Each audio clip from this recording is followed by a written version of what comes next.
Assalamualaikum warahmatullahi wabarakatuh.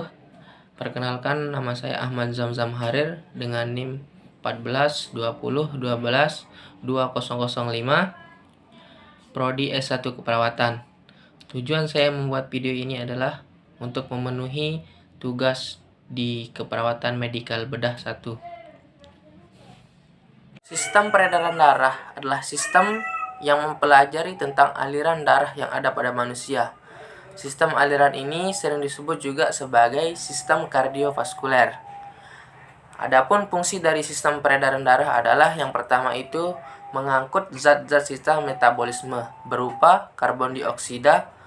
Selanjutnya itu membawa hormon-hormon penting ke seluruh tubuh. Selanjutnya ada untuk mengatur kadar pH dalam tubuh itu. Adapun organ penting dalam sistem peredaran darah, yang pertama ada jantung.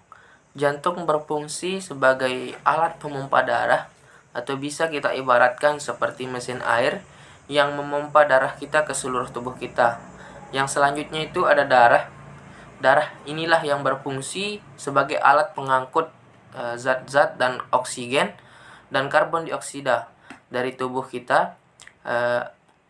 Darah ini bisa kita ibaratkan seperti air. Yang selanjutnya itu ada pembuluh darah. Nah, pembuluh darah inilah bisa kita ibaratkan sebagai pipa. Jadi sistem peredaran darah ini adalah satu kesatuan yang bisa kita ibaratkan seperti mesin air, pompa air, kemudian ada pipanya dan ada airnya. Nah, pipanya ini merupakan pembuluh darahnya. Baik teman-teman, sistem peredaran darah di sini dibagi menjadi dua sistem. Yang pertama ada sistem peredaran darah besar, di mana sistem peredaran darah besar ini adalah sistem peredaran darah yang dimulai dari jantung, kemudian dialirkan ke seluruh tubuh, dan darah itu kembali ke jantung itu sendiri. Kemudian ada sistem peredaran darah kecil, di mana sistem peredaran darah kecil ini adalah sistem peredaran darah yang dimulai dari jantung kita, kemudian ke paru-paru, dan kembali lagi ke jantung kita, seperti itu. Baik, selanjutnya di sini saya akan menjelaskan sistem peredaran darah besar. Jadi sistem peredaran darah besar ini bermula dari jantung ke seluruh tubuh dan kembali ke jantung. Adapun proses alirannya dimulai dari ventrikel kiri, kemudian darah dialirkan menuju ke aorta, menuju seluruh tubuh.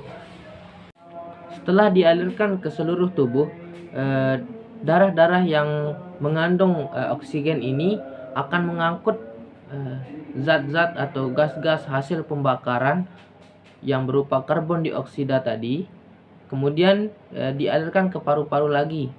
Menjelaskan mengenai aliran peredaran darah kecil yang dimulai dari jantung, kemudian ke paru-paru dan kembali ke jantung. Adapun darah yang kaya akan karbon dioksida masuk melalui vena cava superior, kemudian masuk ke atrium kiri melalui katup triskupit, kemudian mengalir ke ventrikel kanan dan mengalir ke katup pulmonar dengan membawa darah ke paru-paru untuk dilakukan pertukaran dengan oksigen. Nah, darah yang penuh dengan karbon dioksida ini dialirkan ke paru-paru untuk dilakukan pertukaran dengan darah yang banyak mengandung oksigen. Adapun tempat pertukaran ini terjadi di alveoli, dan pertukarannya ini disebut dengan proses difusi. Kemudian darah yang kaya akan oksigen ini dialirkan melalui vena pulmonaris, kemudian dialirkan ke atrium kiri melewati katup mitral dan menuju ke ventrikel kiri, kemudian dialirkan ke seluruh tubuh. Baik, sekian penjelasan dari saya. Kurang lebihnya saya mohon maaf. Wassalamualaikum warahmatullahi wabarakatuh.